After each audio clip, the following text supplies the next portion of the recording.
అమ్మవారు నవ్వితే పువ్వుల నవ్వులు దాసులైపోతాయట. అంత ఆనందంగా ఉండి అంత అందంగా నవ్వాలి.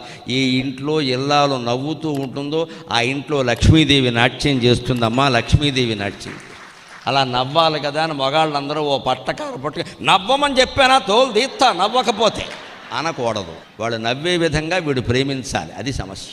ప్రేమిస్తే ఎందుకు నవ్వరు?